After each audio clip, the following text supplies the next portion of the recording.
എല്ലാവർക്കും പുതിയൊരു വീഡിയോയിലേക്ക് സ്വാഗതം. ഇന്നത്തെ റെസിപ്പിയെ വിനാഗിരി ഒന്നും തന്നെ ചേർക്കാതെ കുറേ നാൾ കേടുകൂടാതെ സൂക്ഷിക്കാൻ പറ്റിയ നല്ലൊരു മാങ്ങ അച്ചാറിൻ്റെ റെസിപ്പിയാണ്. അച്ചാറിൽ പൂപ്പലൊന്നും വരാതിരിക്കാൻ വേണ്ടി കുറച്ച് കാര്യങ്ങളൊന്ന് ശ്രദ്ധിച്ചാൽ മാത്രം മതി. ഞാനിതിൽ വ്യക്തമായിട്ട് പറയുന്നുണ്ട്. സ്കിപ്പ് ചെയ്യാതെ മുഴുവൻ കണ്ടിട്ട് ട്രൈ ചെയ്ത് നോക്കുക. ഇതിനെ ഉണ്ടാക്കുന്ന വിധം കാണാം. ഞാനിവിടെ ചട്ടിയാണ് എടുത്തിട്ടുള്ളത്. നോൺ വെജ് ഒന്നും കറി വയ്ക്കാത്ത ചട്ടിയാണ് എടുത്തിട്ടുള്ളത്. നല്ലവണ്ണം കഴുകി ഉണക്കി എടുത്തിട്ടുണ്ട്. ചട്ടി എടുക്കാൻ ഒരു കാരണം കൂടിയുണ്ട്. ഇതിൽ 5 കപ്പ് ചെറുതായിട്ട് അരിഞ്ഞ് മാങ്ങ ചേർത്തിട്ടുണ്ട്. ഇതിലോട്ട് ഒരു 1/4 സ്പൂൺ കായപ്പൊടി ചേർക്കണം. ഒരു 1/4 സ്പൂൺ മഞ്ഞൾപ്പൊടി കൂടി ചേർക്കുക. 1 ടേബിൾ സ്പൂൺ കല്ലുപ്പ് ചേർക്കുക. കല്ലുപ്പ് തന്നെ ചേർക്കുക. വിനെഗറൊന്നും ചേർക്കുന്നില്ല. അച്ചാർ കേടുകൂടാതിരിക്കാനും അതുപോലെ അച്ചാറിന് നല്ല ടേസ്റ്റ് കിട്ടാനും കല്ലുപ്പ് ചേർക്കുന്നതാണ് നല്ലത്. നല്ലവണ്ണം ഒന്ന് മിക്സ് ചെയ്തിട്ട് ഇത് ഒരു രാത്രി ഫുള്ളായിട്ട് ഞാൻ മൂടി വയ്ക്കുന്നുണ്ട്. കുറഞ്ഞത് ഒരു 10 മണിക്കൂർ നേരത്തേനെങ്കിലും ഇത് മൂടി വയ്ക്കുക. അപ്പോൾ ഇത്രയും നേരം ഇത് മൂടി വയ്ക്കണം. ഉപ്പുളിയുള്ള സാധനമല്ല, അതുകൊണ്ടാണ് അലുമിനിയം പാത്രം സ്റ്റീൽ പാത്രം ഒന്നും എടുക്കാതെ ഒന്നുകിൽ സെറാമിക്കോ അല്ലെങ്കിൽ ഗ്ലാസ് ടൈപ്പ് പാത്രങ്ങളോ ഇതുപോലെ ചട്ടിയോ എടുക്കുക. 1-2 മണിക്കൂർ കഴിയുമ്പോൾ ഒന്നുകൂടി ഒന്ന് മിക്സ് ചെയ്ത് വെച്ചേക്കണേ. കല്ലുപ്പ് നല്ലോണം അലിഞ്ഞ് ഒന്നുകൂടി ഒന്ന് എല്ലാ ഭാഗത്തും ആകും. ഇത് ഒരു രാത്രി ഫുള്ളായിട്ട് മൂടി വെച്ചിട്ടുണ്ടായിരുന്നു. രാവിലെ മൂടി ഒന്ന് തുറക്കുമ്പോൾ ആ കായത്തിൻ്റെയും മാങ്ങയുടെയും ഒക്കെ ചേർന്നുള്ള ഒരു നല്ലൊരു സ്മെല്ലാണ്. മാങ്ങയിൽ നിന്നുള്ള വെള്ളം ഊറിയിട്ടുണ്ട്. മാക്സിമം ഇത്രയും വെള്ളം ഊറി വന്നിട്ടുണ്ട്. ഇപ്പോൾ ഈ ഒരു കഷ്ണം മാങ്ങ കടിച്ച് നോക്കുമ്പോഴേ ഒരു പ്രത്യേക ടേസ്റ്റാണ്. അതുപോലെ മാങ്ങയുടെ തൊലിയുടെ കളറൊക്കെ മാറി ഒന്ന് വാടി വന്ന ഒരു മാങ്ങയുടെ ടേസ്റ്റാണ്. ഇതുകൊണ്ട് മാറ്റി വെക്കാം. അടുത്ത സ്റ്റെപ്പ് ചെയ്യാം. ചട്ടി വെച്ചിട്ടുണ്ട് അടുപ്പിൽ. ഇതിലോട്ട് 1.5 ടീസ്പൂൺ ഉലുവ ചേർത്തിട്ടുണ്ട്. ഉലുവ ഇനി ഒന്ന് മൂപ്പിച്ചെടുക്കണം. കളറൊന്ന് മാറി ഒന്ന് ചെറുതായിട്ട് ബ്രൗൺ ആകുന്നത് വരെ ഇളക്കി കൊടുത്ത് മൂപ്പിച്ചെടുക്കുക. ഇത് പാകമായിട്ടുണ്ട്. ഇനി കോരി വേറൊരു പാത്രത്തിലോട്ട് മാറ്റി വയ്ക്കാം. വീണ്ടും അതേ ചട്ടിയിലോട്ട് 2 ടീസ്പൂൺ കടുക് ചേർക്കുക. ഇളക്കി കൊടുക്കുക. കടുകൊന്ന് നല്ലവണ്ണം ചൂടായി വരുമ്പോൾ 1-2 കടുകായിട്ട് ഇങ്ങനെ പിരിവരാന്ന് പൊട്ടി വരാനായിട്ട് തുടങ്ങും. എല്ലാ കടുകും പൊട്ടി വരുന്നത് വരെ വെയിറ്റ് ചെയ്യരുത്. കടുക് കരിഞ്ഞു പോകും. ഇവിടെ ചെറുതായിട്ടൊന്ന് പിരിവരാന്ന് പൊട്ടി വരാൻ തുടങ്ങിയിട്ടുണ്ട്. ആ സമയമാകുമ്പോഴത്തേനും എടുത്ത് വേറൊരു പാത്രത്തിലോട്ട് മാറ്റി വെക്കണം. അതേ ചട്ടി തന്നെ വെക്കരുത്, ചൂട് കൂടി കരിഞ്ഞു പോകും. വീണ്ടും അതേ ചട്ടി വെച്ചിട്ടുണ്ട്. നല്ലെണ്ണ ഒഴിക്കുക. ഒരു 1/4 കപ്പ് നല്ലെണ്ണ ഒഴിക്കുന്നതാണ് ഈ ഒരു അളവിന് നല്ലത്. 1/4 കപ്പിൻ്റെ ഒരു 3/4 ഭാഗമെങ്കിലും ഒഴിച്ചിരിക്കണം നല്ലെണ്ണ. കേടുകൂടാതിരിക്കണമെന്നുണ്ടെങ്കിൽ നല്ലെണ്ണ തന്നെ ഉപയോഗിക്കണം. ടേസ്റ്റും അതാണ്. എണ്ണ ചൂടായി ഒരല്പം കടുകിട്ടൊന്ന് പൊട്ടി വന്ന ഉടനെ തന്നെ വെളുത്തുള്ളി ചേർത്തിട്ടുണ്ട്. ഒരു 1/4 കപ്പ് വെളുത്തുള്ളി ചേർത്തിട്ടുണ്ട്. കുറച്ച് ഏറെയായിട്ട് ചേർത്തിട്ടുണ്ട്. 1 ടീസ്പൂൺ ഇഞ്ചി, 2 പച്ചമുളക് കൂടെ ചേർത്തിട്ടുണ്ട്. കുറേയേറെ കറിവേപ്പില കൂടി ചേർക്കുക.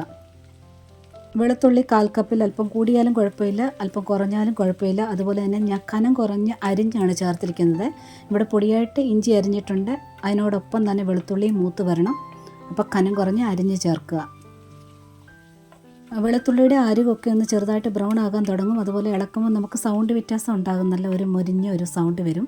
അതുവരെ ഇളക്കി എടുക്കുക. ഇത് പാകമായിട്ടുണ്ട്. തീ നന്നായിട്ട് കുറച്ച് വെച്ചിട്ട് ഒരു 1/4 സ്പൂൺ കായം ചേർക്കുക. വീണ്ടും ഒരു 1/4 സ്പൂൺ മഞ്ഞൾപ്പൊടി കൂടി ചേർത്തിട്ടുണ്ട്.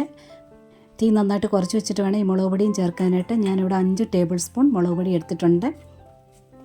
ആദ്യമായിട്ട് ചെയ്യുന്നവരാണെങ്കിൽ ചട്ടി ഗ്യാസിൽ നിന്ന് ഇറക്കി വെച്ചിട്ട് മുളക് പൊടി ചേർത്തിട്ട് വേഗം തന്നെ നന്നായിട്ടൊന്ന് ഇളക്കി കൊടുക്കണം. മുളക് പൊടി ഒന്ന് ചൂടായിക്കോട്ടെ, ഒട്ടും കരിഞ്ഞു പോകരുത്. ഒന്നുകിൽ ഗ്യാസിൽ നിന്ന് ഇറക്കി വെക്കുക ഈ സമയത്ത്, അല്ലെങ്കിൽ തീ നന്നായിട്ട് കുറച്ച് വെക്കുക. ഞാനിത് തീ കുറച്ച് വെച്ചിരിക്കുകയാണ്. ഞാനൊരു 10-12 സെക്കൻഡ് മാത്രമേ മുളക് പൊടി ഇട്ട് ഇളക്കിയിട്ടുള്ളൂ. ഇനി മാങ്ങ ചേർക്കുക. മാങ്ങ ചേർത്ത ഉടനെ തന്നെ ഞാൻ ഗ്യാസ് അങ്ങ് ഓഫ് ചെയ്യും. മാങ്ങ വെള്ളത്തോടു കൂടി തന്നെ ചേർക്കുക. വേറെ വെള്ളമൊന്നും തിളപ്പിച്ചാർച്ചതോ ഒന്നും ചേർക്കേണ്ട ആവശ്യമില്ല. ചട്ടിക്ക് നല്ല ചൂടുണ്ട്. ആ ചട്ടിയുടെ ചൂട് പോകുന്നതിന് മുമ്പായിട്ട് നല്ലവണ്ണം ഒന്ന് ഇളക്കി കൊടുക്കുക. മാങ്ങ ചെറുതായിട്ടൊന്ന് വാടിയാൽ മാത്രം മതി, വെന്ത് പോകരുത്. ഇപ്പം ഞാൻ ഗ്യാസ് ഓഫാക്കിയിട്ടാണല്ലോ ഇളക്കുന്നത്. അപ്പോൾ ഈ ചൂട് കൊണ്ട് വാടും, അത്രയും മതി. നന്നായിട്ട് മാങ്ങ മിക്സ് ആക്കിയിട്ടുണ്ട്. ഇനി ചേർക്കേണ്ടത് കടുകും ഉലുവായും തണുത്തതിന് ശേഷം പൾസ് മോഡിലിട്ടൊന്ന് ക്രഷ് ചെയ്തെടുത്തിട്ടുണ്ട്. ഒത്തിരി പൊടിക്കണ്ട. അതുകൂടി ചേർത്ത് വീണ്ടും ഒന്നുകൂടി മിക്സ് ചെയ്യുക. ഇപ്പോൾ ഇത് കട്ടിക്ക് കുഴഞ്ഞിരിക്കുന്ന പോലെ തോന്നും. 1-2 ദിവസം ആകുമ്പോഴത്തേന് എണ്ണയൊക്കെ നല്ലവണ്ണം ഊറിയിട്ട് ഇത് കുറച്ചുകൂടി കുഴഞ്ഞ് നല്ല കറക്റ്റ് ടെക്സ്ചറിലോട്ട് മാറും. നന്നായിട്ട് മിക്സ് ചെയ്തതിന് ശേഷം ഉപ്പ് പോരെങ്കിൽ ഉപ്പ് ചേർക്കുക. ഞാൻ കുറച്ച് ഉപ്പ് ചേർക്കുന്നുണ്ട്, ഒരു അര സ്പൂൺ ഉപ്പ് കൂടെ ചേർക്കുന്നുണ്ട്. അതും കല്ലുപ്പ് മാത്രമേ ചേർക്കാവൂ. ഞാനിവിടെ എരിവുള്ള മുളക് പൊടിയാണ് ചേർത്തത്. അച്ചാറില്ല, കുറേ കഴിയുമ്പോൾ എരിവൊന്നും അറിയില്ല, അത് ബാലൻസായി പൊയ്ക്കോളും. ഈ ഒരളവിൽ കുഴഞ്ഞ് കിട്ടണമെന്നുണ്ടെങ്കിൽ 5 ടേബിൾ സ്പൂൺ മുളക് പൊടി ചേർക്കുക. ഇത്രയും മുളക് പൊടി വേണ്ട എന്നുണ്ടെങ്കിൽ 1 ടേബിൾ സ്പൂൺ മുളക് പൊടി കുറയ്ക്കാം. 5 കപ്പാണ് അരിഞ്ഞ മാങ്ങ എടുത്തിട്ടുള്ളത്. ഇതേ ചട്ടിയിൽ തന്നെ ആറാൻ വയ്ക്കുക. മറ്റു പാത്രത്തിലോട്ടൊക്കെ മാറ്റി മാറ്റി വയ്ക്കുമ്പോൾ വെള്ളമയമൊക്കെ ഉണ്ടെന്നുണ്ടെങ്കിൽ പെട്ടെന്ന് കേടാകും. അതുപോലെ ആറാൻ വെക്കുമ്പോൾ കംപ്ലീറ്റായിട്ട് മൂടി വെക്കാതിരിക്കുക. മൂടിയിൽ ആവി തട്ടിയിട്ട് വീണ്ടും അതിൽ വെള്ളം വീഴും. ഇതുപോലെ ഒരു വലപാത്രം വെച്ച് മൂടി വെക്കുക. ഇങ്ങനെ അനക്കാതെ വെച്ച് കഴിയുമ്പോഴത്തേന് ഒരു 4-5 മണിക്കൂർ ആകുമ്പോഴത്തേന് ഇതിൽ നമ്മൾ ഒഴിച്ച എണ്ണയെല്ലാം അടിയിലോട്ട് ഊറി വരും. ഇതിപ്പോൾ ഒരു 4 മണിക്കൂറോളം ആയിട്ടുണ്ട്. കുറച്ച് എണ്ണയൊക്കെ ഊറി വന്നിട്ടുണ്ട്. ഇനി ഇതിൽ നിന്ന് എണ്ണ ഊറി വരും. ഇതുണ്ടാക്കി പിറ്റേ ദിവസം തൊട്ട് നമുക്ക് ഉപയോഗിക്കാം. പക്ഷേ 2 ദിവസത്തിന് ശേഷം ഉപയോഗിക്കുന്നതാണ് കൂടുതൽ ടേസ്റ്റ്. അപ്പോൾ നിങ്ങൾ സൂക്ഷിക്കാൻ ഉപയോഗിക്കുന്ന ഭരണിയെല്ലാം വെയിലത്ത് വെച്ച് ഉണക്കിയെടുക്കണം. പിന്നെ അതുപോലെ ഇതുപോലെ എടുക്കുന്ന സ്പൂണ്, അതൊക്കെ തടിയുടെ സ്പൂൺ എടുക്കുന്നതാണ് ഏറ്റവും നല്ലത്. ഓരോ പ്രാവശ്യവും അച്ചാർ എടുക്കുമ്പോൾ നല്ല ഡ്രൈ ആയിട്ടുള്ള സ്പൂൺ വെച്ചെടുക്കുക. നല്ലവണ്ണം കവർ ചെയ്ത് വെക്കുക. ഇതൊക്കെ നിങ്ങൾക്ക് അറിയാവുന്ന കാര്യങ്ങളാണ്. ആദ്യമായിട്ട് ചെയ്യുന്ന കുട്ടികളൊക്കെ ഉണ്ടല്ലോ, അവരെയൊക്കെ ഓർമ്മിപ്പിക്കാൻ വേണ്ടി പറഞ്ഞെന്ന് മാത്രം. അതേപോലെ നല്ലവണ്ണം ആറിയതിന് ശേഷം വേണം ഗ്ലാസ് ജാറിനകത്ത് മാറ്റേണ്ടത്.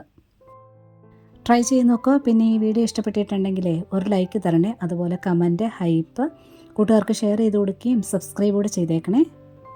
ഒരുപാട് സ്നേഹത്തോടെ താങ്ക്സ് ഫോർ വാച്ചിങ്.